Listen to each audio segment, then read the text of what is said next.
Hello all, कैसे हो आप सब। आई होप बहुत अच्छे होंगे और बहुत अच्छी तैयारी चल रही होगी।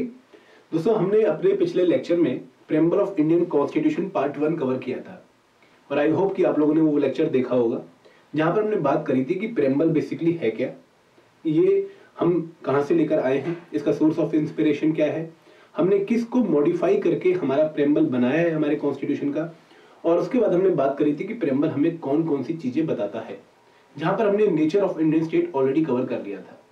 आज के इस लेक्चर में उसी चीज को आगे बढ़ाते हुए हम प्रेम्बल की जो बाकी निटी ग्रिटीज हैं उनको कवर करेंगे और बात करेंगे कि प्रेम्बल में जो ऑब्जेक्टिव्स बताए गए हैं उनका मतलब क्या है। आपने देखा था कि पिछले लेक्चर में कि प्रेम्बल में हमें 4 ऑब्जेक्टिव्स बताए गए हैं हमारे इंडियन स्टेट के, कि हम ये भारत को बनाना चाहते हैं, हम भारत में इन चीजों को परकुलेट करना चाहते हैं, इन चीजों को देखना चाहते हैं, जो हमारे सपनों का भारत है वहां पर ये चीजें होनी ही चाहिए। उसके साथ साथ हम बात करेंगे कि प्रेम्बल के रिगार्डिंग इंपॉर्टेंट जजमेंट्स कौन कौन सी थी, और कभी अगर कोई डाउट आया है प्रेम्बल के रिगार्डिंग तो वो डाउट क्या था और उसको किस तरीके से सॉल्व किया गया। तो एक बहुत ही इंपॉर्टेंट लेक्चर ये होने वाला है और पिछले लेक्चर की कंटिन्यूटी में ही हमारा ये लेक्चर आगे कंटिन्यू हो रहा है। ठीक है, आई होप कि आप लोगों ने हमारा यूट्यूब चैनल सब्सक्राइब कर रखा होगा और टेलीग्राम चैनल ज्वाइन कर रखा होगा। अगर नहीं किया है दोस्तों कर लीजिए, क्योंकि टेलीग्राम चैनल का जो लिंक है वो नीचे डिस्क्रिप्शन बॉक्स में दिया गया है और इसके साथ साथ इस सेशन की पीडीएफ या किसी भी सेशन की पीडीएफ आपको टेलीग्राम चैनल पर मिल जाएगी। तो शुरुआत करते हैं लेक्चर को। देखिए, अगेन सबसे पहले आप लोगों को प्रेम्बल एक बार पता होना चाहिए और इसकी समरी आपके दिमाग में पक्का होनी चाहिए। मैं ये नहीं कहता हूं कि आपको प्रेम्बल रटा होना चाहिए, कि आपको पूरा एकदम we the people of India line wise रटा हो, ऐसा नहीं है जरूरी, लेकिन जो मेजर आइटम्स हैं इस पर्टिकुलर प्रेम्बल के, उनके बारे में आपको अच्छी क्लैरिटी होनी चाहिए। फॉर एग्जांपल, कि जो sovereign socialist secular democratic Republic, जो नेचर ऑफ इंडियन स्टेट बताया गया है, इसका ऑर्डर क्या है। देखिए, भले ही ये क्वेश्चन बहुत ही फैक्चुअल है, बहुत ही एक कहते हैं ना कि डिफरेंट टाइप का क्वेश्चन है कि जहां पर बच्चों को रटा होना चाहिए, लेकिन अगर आप लोग ऐसे क्वेश्चंस को सॉल्व कर लेते हैं तो आप मानिए कि आप बाकी बच्चों से एज पे आ जाते हैं। तो यहाँ पर प्रेम्बल आपको अच्छे से एक बार समरी के तौर पे पता होना चाहिए। अगेन, रटा हुआ मैं नहीं कह रहा, लेकिन मैं कह रहा हूं कि आप इसे बार बार रिवाइज करेंगे तो आपको कहीं ना कहीं अपने दिमाग में प्रेम्बल की छाप देखने को मिलेगी। तो यहाँ पर अब हम बात करने वाले हैं प्रेम्बल के जो इंपॉर्टेंट एक एरिया है कि nature of Indian state preamble में क्या बताया गया है। हमने पहले ऑलरेडी बात कर ली है कि प्रेम्बल हमें 4 इंपॉर्टेंट इंफॉर्मेशन प्रोवाइड कर रहा है। कितनी? 4। कौन कौन सी इंफॉर्मेशन प्रोवाइड कर रहा है प्रेम्बल हमें? पहली इंफॉर्मेशन तो प्रोवाइड कर रहा है कि जो सोर्स ऑफ अथॉरिटी है हमारे कॉन्स्टिट्यूशन की, वो क्या है, हमारा कॉन्स्टिट्यूशन कहां से अपनी पावर ड्राइव कर रहा है, कौन सी चीज उसका पावर सोर्स है, तो वो है हमारे देश के लोग, we the people of India. उसके बाद सेकंड चीज हमने देखी कि जो प्रेम्बल है ये हमें बताता है कि हमारे देश का नेचर क्या है, कि हमारा देश सॉवरेन है, हमारा देश सोशलिस्ट है, हमारा देश एक सेकुलर कंट्री है, we are a republic, we are following a democracy. तो ये सारी चीजें हमारे देश का नेचर प्रेम्बल में हमें बताई गई हैं। उसके बाद प्रेम्बल हमें बताता है कि हमारे कॉन्स्टिट्यूशन का ऑब्जेक्टिव क्या है, वो किस तरीके का भारत बनाने की कोशिश कर रहा है, बनाना चाहता है। तो वहां पर हमें तीसरी चीज देखने को मिलेगी, ऑब्जेक्टिव, और ये हमारा आज का मेन एरिया भी रहेगा। उसके बाद जो चीज हमें प्रेम्बल बता रहा है वो बता रहा है कि what is the date of adoption of Indian constitution, कि हमारा जो इंडियन कॉन्स्टिट्यूशन है, भारत का जो संविधान है, इसको हमने किस दिन एडॉप्ट किया था। तो वो डेट है 26 नवंबर 1949। ठीक है, 26 नवंबर 1949 को हमने अपना कॉन्स्टिट्यूशन अडॉप्ट किया था, इनेक्ट किया था, फाइनलाइज किया था। और ये फोर्स में कब आया? 26 जनवरी 1950, 20 साल के बाद पूर्ण स्वराज के। ठीक है, अब हम बात करते हैं आज के मुद्दे की। हमारा आज का मैटर है कि हमारे कॉन्स्टिट्यूशन में हमें कौन से ऑब्जेक्टिव्स बताए गए हैं। तो दोस्तों, 4 ऑब्जेक्टिव हमें देखने को मिलते हैं यहाँ पर। पहला ऑब्जेक्टिव है जस्टिस। कौन सा? Social, economic and political. तो यहाँ पर हमें ये टर्म क्लियर होनी चाहिए कि सोशल जस्टिस की अगर हम बात करते हैं तो सोशल जस्टिस का मतलब क्या है, इकोनॉमिक जस्टिस की अगर हम बात करते हैं तो इसका मतलब क्या है, पॉलिटिकल जस्टिस का मतलब क्या है। ठीक है, और इसमें हम एक नई टर्म भी पढ़ेंगे, डिस्ट्रीब्यूटिव जस्टिस। डिस्ट्रीब्यूटिव जस्टिस, जो कि इंडिया का एक मेन मुद्दा भी रहा है हमेशा से। उसके बाद हम बात करेंगे लिबर्टी की, एक बहुत इंपॉर्टेंट टर्म, लिबर्टी। शूज वाली नहीं, शूज वाली नहीं है दोस्तों, ये स्टेट की लिबर्टी है, इंडिविजुअल की लिबर्टी है। और बहुत सी लड़ाइयां लड़ी गई हैं लिबर्टी के लिए, फ्रीडम के लिए, इक्वालिटी के लिए। तो यहां पर उसके बाद हम बात करेंगे इक्वालिटी की, फ्रेटर्निटी की। देखिए, जो जस्टिस है बेसिकली इसके जो इंस्पिरेशन हमें कहाँ से मिली है, जस्टिस की इंस्पिरेशन हमें मिली है यूएसएसआर के कॉन्स्टिट्यूशन से। जो पुराना रशिया था हमारा, या जिसमें बहुत सारी कंट्रीज देखते हैं यूएसएसआर, तो वहां से हमें इंस्पिरेशन मिलती है कि हमें अपने लोगों को social, economic and political justice provide करना चाहिए। और जो ये ट्रिनिटी है लिबर्टी, इक्वालिटी एंड फ्रेटर्निटी की, जैसा कि डॉक्टर बी.आर. अम्बेडकर ने बोला है कि अगर आप लिबर्टी देते हो और इक्वालिटी और फ्रेटर्निटी नहीं देते हो तो भी कोई फायदा नहीं होने वाला। अगर आप दो चीजें देते हो, तीसरी नहीं दे रहे तो भी कोई फायदा नहीं होने वाला। आपको इन तीनों चीजों को एक साथ देना पड़ेगा लोगों को, तभी आप लोगों का फायदा कर सकते हैं, तभी आप बेस्ट जो स्टेट है वो क्रिएट कर सकते हैं। तो लिबर्टी, इक्वालिटी और फ्रेटर्निटी के लिए जो हमारे डॉक्टर बी.आर. अम्बेडकर थे, उन्होंने बोला था कि दे आर ट्रिनिटी, ये तीनों चीजें एक साथ दी जाएंगी तभी इनका बेस्ट पॉसिबल हमें इम्पैक्ट देखने को मिलेगा। आप इनको डाइवर्स नहीं कर सकते हो कि लिबर्टी, इक्वालिटी को अलग कर देते हैं, फ्रेटर्निटी को अलग कर देते हैं, तो ऐसा पॉसिबल नहीं हो पाएगा। ठीक है, उसका फिर फायदा नहीं है कोई। तो यहाँ पर इसकी inspiration, liberty, equality and fraternity की, इनकी इंस्पिरेशन हमें फ्रेंच रेवोल्यूशन से मिलती है। 1789 का वो एक मेजर इम्पैक्ट जो अभी तक हमारे जितने भी वर्ल्ड की कंट्रीज उनके कॉन्स्टिट्यूशन में देखने को मिलता है, तो इंडियन कॉन्स्टिट्यूशन में भी उसका इम्पैक्ट है। और दोस्तों ये बातें बहुत इंपॉर्टेंट हैं। बहुत बार बोला गया है कि हमने किस सोर्स से क्या लिया है, तो आपको पता होना चाहिए कि यूएसएसआर के कॉन्स्टिट्यूशन से हमने जस्टिस टर्म ली है और फ्रांस के कॉन्स्टिट्यूशन से हमने लिबर्टी, इक्वालिटी एंड फ्रेटर्निटी का कंसेप्ट लिया है। अब बात करते हैं कि कंसेप्ट बेसिकली है क्या। देखिए, जब मैं जस्टिस की बात करता हूं तो जस्टिस क्यों चाहिए होता है सोसाइटी में। अगर किसी सोसाइटी में हम लॉ एंड ऑर्डर मेंटेन करना चाहते हैं, अगर एक चोर को डर लगे कि मैं अगर चोरी करूं और पकड़ा जाऊं तो मुझे सजा मिलेगी, और एक अच्छे आदमी को रिवॉर्ड मिले कि अगर मैं अपनी ड्यूटीज फॉलो करूं तो मुझे कुछ पॉजिटिव प्रिविलेज मिलेंगी, तो इस पूरी चीज को जस्टिस बोला जाता है। कि आपका जो बिहेवियर है, आपकी जो एक डेली की एक आपकी वर्क एक्टिविटीज हैं, उनके लिए आपको प्रॉपर रिकॉग्निशन मिले। तो justice basically order of the society maintain करने के लिए रखा जाता है। अगर आपने सोसाइटी में ऑर्डर मेंटेन करना है तो आपको जस्टिस उस पूरी सोसाइटी में रखना पड़ेगा, देना पड़ेगा जस्टिस। अगर आप जस्टिस नहीं दोगे तो जो आपकी सोसाइटी है वहां पे क्योस आ जाएगा, लॉलेसनेस आ जाएगी। तो इसलिए हमारे कॉन्स्टिट्यूशन में जस्टिस को बहुत इंपॉर्टेंट प्लेस दी गई है। और इसको इसलिए दिया गया क्योंकि इंडिया की जो सोसाइटी काफी हिट्रोजेनस सोसाइटी है। आपकी जो सोसाइटी है वहां पर मल्टीपल रिलीजन के लोग रहते हैं, मल्टीपल कास्ट के लोग रहते हैं, ठीक है, लैंग्वेज डिफरेंट है। तो यहाँ पर अगर आपने सोसाइटी में ऑर्डर मेंटेन करना है तो आपको जस्ट सोसाइटी क्रिएट करनी पड़ेगी। अब ये जस्टिस है, ये आपका सोशल जस्टिस भी हो सकता है। सोशल जस्टिस का मतलब क्या है कि यहाँ पर आपको लॉ के सामने हर एक आदमी को इक्वल ट्रीटमेंट देना है। जिससे अगर मान लो कोई आदमी की सेक्स वुमेन है या फिर मेल है तो उनका ट्रीटमेंट डिफरेंट नहीं होगा। जस्ट बिकॉज कि उनका सोशल स्टेटस कुछ डिफरेंट है, इसकी वजह से आप उसका डिफरेंट ट्रीटमेंट नहीं करोगे। इक्वल ट्रीटमेंट दोगे आप हर एक आदमी को, irrespective of his background, irrespective of his cast, irrespective of his age, irrespective of his social status. तो ये है हमारा सोशल जस्टिस। और यहाँ पर मेन बात क्या है कि you are trying to remove the social imbalances by the law. अगर हम आर्टिकल 15 की बात करें जहां पर ऑल फॉर्म ऑफ डिस्क्रिमिनेशन को अवॉइड किया गया है, या फिर अगर हम आर्टिकल 17 की बात करें जहां पर अनटचेबिलिटी को अबॉलिश किया गया है, तो basically what they are doing, they are not only promoting equality but they are also promoting social justice। अगर आप सोसाइटी में एक अनटचेबल को, जिसको हम सो कॉल्ड अनटचेबल कहते हैं, जो कि एक बहुत ही पुअर टर्म है, अगर आप उसको ऊपर उठाना चाहते हो तो आपको सबसे पहले उसे सोशल जस्टिस देना पड़ेगा, उसको एक रिकॉग्निशन देनी पड़ेगी। तो सोसाइटी में इम्बैलेंसेस दूर करने के लिए सोशल जस्टिस देना बहुत जरूरी है। उसके बाद आता है इकोनॉमिक जस्टिस। देखिए, अगर हम हमारे देश की सोसाइटी की बात करें तो यहाँ पर हमें इकोनॉमिक इनइक्वालिटीज बहुत ज्यादा देखने को मिलती हैं।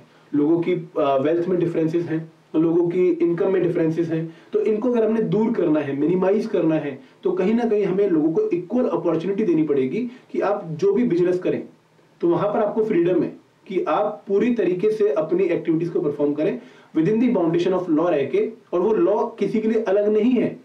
ऐसा नहीं कि आप अगर एक पर्टिकुलर फैमिली से बिलोंग करते हो तो लॉ आपको डिफरेंटली ट्रीट करेगा, और अगर आप दूसरी फैमिली से बिलोंग करते हो तो लॉ आपको डिफरेंटली ट्रीट करेगा। ऐसा नहीं होगा।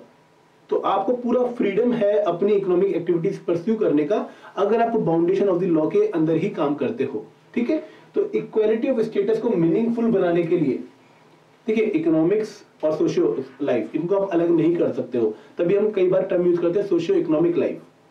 और इनको अगर आपने डील करना है तो आपको इकोनॉमिक जस्टिस भी देना पड़ेगा और सोशल जस्टिस भी देना पड़ेगा। और उसके बाद तीसरी एक टर्म आती है किसी भी स्टेट में जो काफी इंपॉर्टेंट है, वो है पॉलिटिकल जस्टिस। दोस्तों पॉलिटिकल जस्टिस का इंपैक्ट क्या है कि यहां पर आप स्टेट के सामने हर एक आदमी को इक्वल पॉलिटिकल अपॉर्चुनिटी देते हो। अब अगर हम इंडिया की बात करें तो अगर एक आदमी एडल्ट है, 25 साल से ऊपर का है, तो वो लोकसभा का चुनाव लड़ सकता है। अब उसमें उसका रिलीजन, उसकी कास्ट, उसका सेक्स, उसका लैंग्वेज कोई बैरियर नहीं है। तो स्टेट के सामने सब इक्वल हैं। आप किसी भी पॉलिटिकल ऑफिस में, किसी भी इंस्टीट्यूशन में, अगर हम बात करें हमारी जो हाई कोर्ट है शिमला की, वहां पर आप जाइए, आपको ये नहीं पूछा जाएगा कि आपका रिलीजन क्या है, आपकी कास्ट क्या है, आप कौन से एरिया से आए हैं। ऐसी डिस्क्रिमिनेशन नहीं होगी। हर एक पॉलिटिकल ऑफिस में जाने की आपको इक्वल अपॉर्चुनिटी है। तो जितने भी पॉलिटिकल इंस्टीट्यूशंस हैं या फिर जितनी भी पॉलिटिकल बॉडीज हैं, वहां पर आपको इक्वली ट्रीट किया जाएगा। आपके बैकग्राउंड के बेसिस पर आपको डिस्क्रिमिनेट नहीं किया जाएगा। तो ये हमारा तीसरा पॉलिटिकल जस्टिस आता है। तो ये economic justice, social justice and political justice, तीनों मिलके कंबाइन करके बनाते हैं हमारा जस्टिस। अब जो ये सोशल जस्टिस और इकोनॉमिक जस्टिस है, ये बहुत इंपॉर्टेंट है और इनको अगर हम प्रोवाइड कर रहे हैं लोगों को, तो हम कहते हैं कि हम लोगों को डिस्ट्रीब्यूटिव जस्टिस प्रोवाइड कर रहे हैं। मतलब कि ये एक ऐसा जस्टिस है जहां पर कहीं ना कहीं हम इक्वालिटी जो सोशल लाइफ में है उसको मेंटेन करने की कोशिश कर रहे हैं। आगे बढ़ते हैं, अब बात करते हैं इक्वालिटी की। देखिए इक्वालिटी का मतलब अगर हम लिटरल सेंस में देखें तो यहाँ पर हम एक जो तबका है, सोसाइटी है, उसको, उसमें जितने भी लोग रहते हैं उनको इक्वल लेवल पर लेकर आ रहे हैं, इक्वल फुटिंग पर लेकर आ रहे हैं कि ये भी इक्वल है, ये भी इक्वल है, ये भी इक्वल है, सब स्टेट के सामने इक्वल है।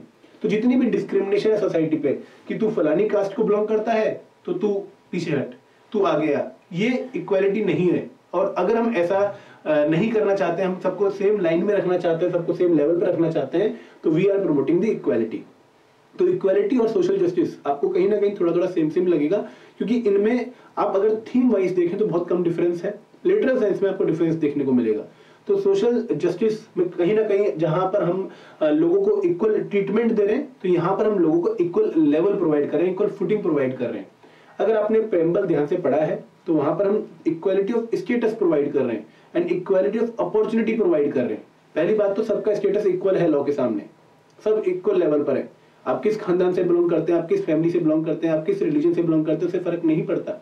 You are equal before the law, you are equal before the state. ठीक है, तो हमारे कॉन्स्टिट्यूशन में इक्वालिटी जो दी गई है प्रेम्बल के थ्रू या फिर डिफरेंट फंडामेंटल राइट्स के आर्टिकल के थ्रू या फिर डीपीएसपी के आर्टिकल के थ्रू, वहां पर हमें civic, economic and political equality देखने को मिलेगी। और ये इक्वालिटी कहीं ना कहीं जितने भी सोसाइटी में हमें इल प्रैक्टिस देखने को मिलती है, डिस्क्रिमिनेशन देखने को मिलती है या फिर बुरा ट्रीटमेंट देखने को मिलता है हमें लोगों का, उसको मिनिमाइज करने की कोशिश करते हुए दिखती है। ठीक है, तो everyone is equal before the law, law के सामने सब इक्वल है। आपने आर्टिकल 14 पढ़ा भी होगा, equal protection of the law and equal treatment of all bye the law.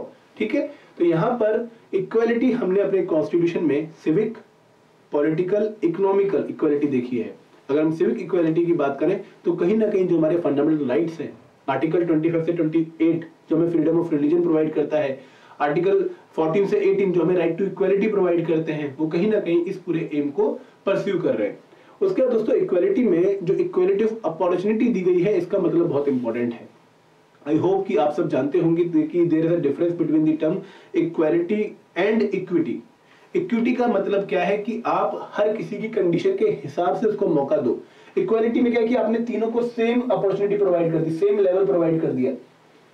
अब यहां पर आपने इन तीनों के बीच में डिस्क्रिमिनेशन नहीं किया है, लेकिन इक्विटी में क्या करोगे कि आप इनका एग्जिस्टिंग स्टेटस पक्का देखोगे कि अभी ये किस टाइप के हैं। यहां पर आप irrespective of checking their status, you are just providing them help. तो ये इक्वालिटी है, आपने तीनों को सेम हाइट का बॉक्स दे दिया।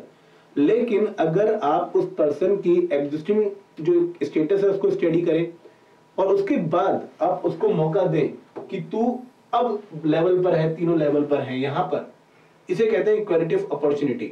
यहां पर आपने चीज तो दे दी, लेकिन अपॉर्चुनिटी उस बेचारे को तो मैच देखने को मिल ही नहीं रहा। तो यहां पर आपने इक्वालिटी ऑफ अपॉर्चुनिटी दी है, तो आपने उसकी कंडीशन देखी कि उसकी कंडीशन क्या है, उसके हिसाब से उसको मदद प्रोवाइड करी है। ठीक है, तो हमारे कॉन्स्टिट्यूशन में जो इक्वालिटी ऑफ अपॉर्चुनिटी है वो कहीं ना कहीं स्टेटस को देखकर, एक पर्टिकुलर पर्सन के स्टेटस को देखकर उसको मदद प्रोवाइड करने के लिए रखी गई है। अगर हम बात करें आर्टिकल 15 क्लॉज 4, आर्टिकल 16 क्लॉज 4, तो वहां पर हमने क्यों रिजर्वेशन प्रोवाइड किया है, ताकि हम इक्विटी प्रोवाइड कर पाए उन लोगों को जिनकी काफी टाइम से प्रताड़ना हुई है या फिर जिनका बहुत इल ट्रीटमेंट किया गया, उनको एक मौका मिले कि आओ अब आप ग्रो करो, डेवलप करो। ठीक है, आगे बढ़ते हैं, बात करते हैं लिबर्टी की।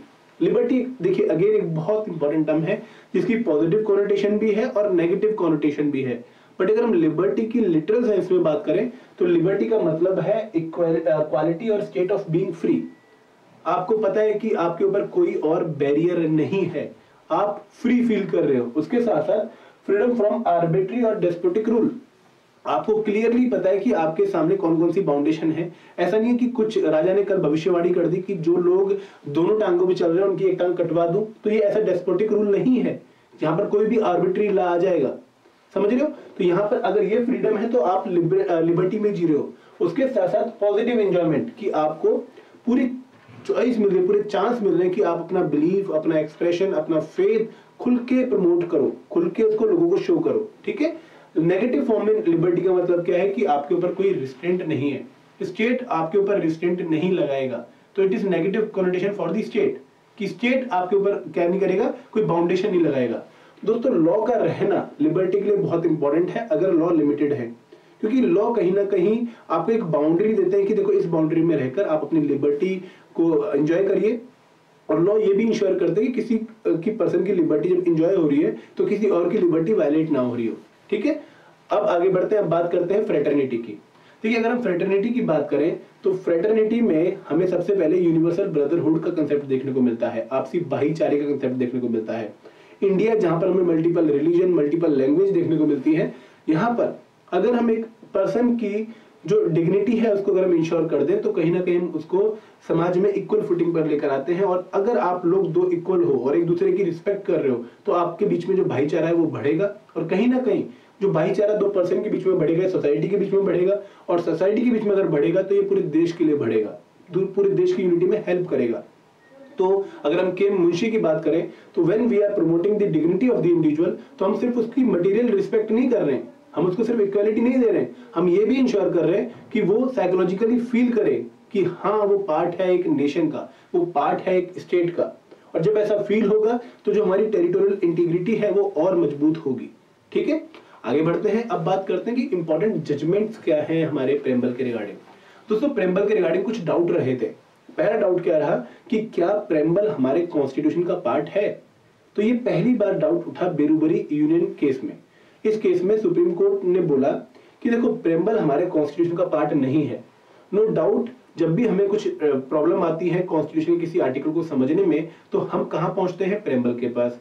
नो डाउट प्रेम्बल हमें एक की प्रोवाइड करता है to the mind of the constitution maker, but this is not the part of the Indian constitution. फिर केशवानंद भारती केस 1973, यहाँ पर अगेन दोबारा से सुप्रीम कोर्ट के पास एक क्वेश्चन जाता है कि क्या प्रेम्बल पार्ट है कॉन्स्टिट्यूशन का। तो यहाँ पर सुप्रीम कोर्ट अपनी पुरानी जजमेंट बेरूबरी यूनियन केस वाली जजमेंट को दोबारा से चेंज करता है। वो कहता है कि हाँ प्रेम्बल पार्ट है हमारे कॉन्स्टिट्यूशन का, इंटीग्रल पार्ट है हमारे कॉन्स्टिट्यूशन का। और ये पार्ट इसलिए है क्योंकि हमने बाय वोट अपने प्रेम्बल को इंक्लूड किया था हमारे कॉन्स्टिट्यूशन में after the enactment of the whole constitution.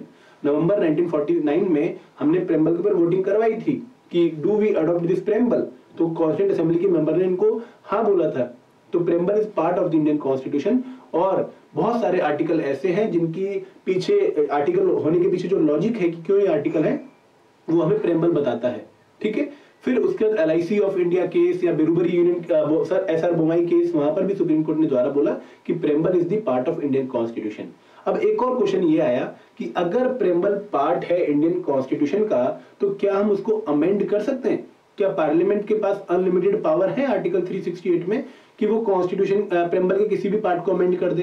तो यहाँ पर अगेन सुप्रीम कोर्ट ने एक अच्छी जजमेंट दी केशवानंद भारती केस वाले में कि प्रेम्बल को अमेंड किया जा सकता है by the parliament using article 368। ये डाउट नहीं रखना है कि प्रेम्बल अमेंड नहीं किया जा सकता, लेकिन प्रेम्बल में जो बेसिक एलिमेंट है हमारे कॉन्स्टिट्यूशन के, जो बेसिक स्ट्रक्चर के पार्ट है हमारे कॉन्स्टिट्यूशन के, उनको अमेंड नहीं कर सकती पार्लियामेंट, ठीक है। तो यहाँ पर अगेन प्रेम्बल के ऊपर भी बेसिक स्ट्रक्चर डॉक्ट्राइन आपकी लागू होती है। उस जजमेंट के बाद इंदिरा गांधी गवर्नमेंट ने, और वो ओनली अमेंडमेंट है, एक ही अमेंडमेंट हुई अभी तक प्रेम्बल की, 42nd कॉन्स्टिट्यूशन अमेंडमेंट एक्ट 1976, जिसको किसने किया है? इंदिरा गांधी गवर्नमेंट ने। इसमें 3 वर्ड ऐड किए गए थे हमारे कॉन्स्टिट्यूशन में। पहला वर्ड था सोशलिस्ट, दूसरा सेकुलर और तीसरा इंटीग्रिटी, ठीक है। तो ये 3 वर्ड कब ऐड किए गए? केशवानंद भारती केस में जजमेंट आ चुकी थी कि इंडियन कॉन्स्टिट्यूशन का पार्ट है preamble and it can be amended subject to the doctrine of basic structure. ठीक है, आई होप कि आपको ये पूरा लेक्चर समझ आ गया होगा, हमारा प्रेम्बल वाला टॉपिक कंप्लीट हो गया होगा। अब एक क्वेश्चन है आप लोगों के लिए जिसका आंसर आपको अभी जाके तुरंत जो नीचे कमेंट सेक्शन है वहां पे करना है कि which one of the following objective is not embodied in the preamble to the constitution of India? Liberty of thought, economic liberty, liberty of expression, liberty of belief. इसका आंसर आप मुझे दीजिए नीचे जल्दी से कमेंट सेक्शन में। दोस्तों ये था आज का lecture. Thank you very much. जय हिंद, जय भारत।